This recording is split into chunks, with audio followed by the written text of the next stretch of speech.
தமிழ்நாடு அரசு ஒவ்வொரு குடும்பத்திடமும் கேட்கிறது உங்க கனவு சொல்லுங்க. தமிழ்நாடு அரசின் வரலாற்று சிறப்புமிக்க முன்னெடுப்பு.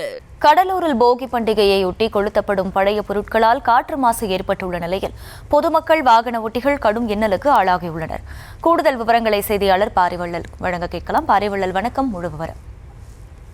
அகிலா, கடலூர் மாவட்ட சுற்றுவட்டார பகுதியில் கடும் பனிப்பொழிவு ஏற்பட்டதால் பொதுமக்கள் குளிரில் முடங்கிய நிலையில இருக்காங்க.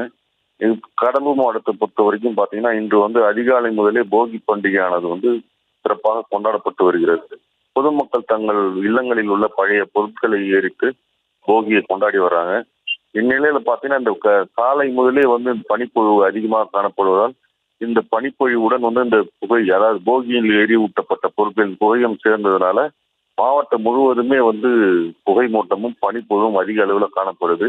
இதனால இருசக்கர வாகன ஓட்டிகள் மற்றும் 4 சக்கர வாகனத்தில் வருபவர்கள் தங்களது முகப்புகளுக்கு எரிவிட்டபடியே செல்கின்றனர்.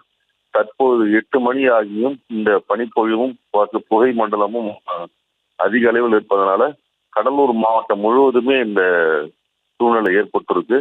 பொதுமக்களும் குளிருக்கு இதமாக போகி பண்டிகை எரிச்சாலும் பொதுமக்களுக்கு மாவட்ட நிர்வாகம் சார்பில் ஒரு வேண்டுகோள் விடப்பட்டுள்ளது. அதாவது தேவையற்ற பொருட்களை எரித்து இந்த புகை மண்டலத்தை உருவாக்க வேண்டாம் என்று, புகையில்லா போகியை கொண்டாட வேண்டும் என்று மாவட்ட நிர்வாகம் சார்பாக கேட்டுக்கொள்ளப்பட்டுள்ளது. அகிலா,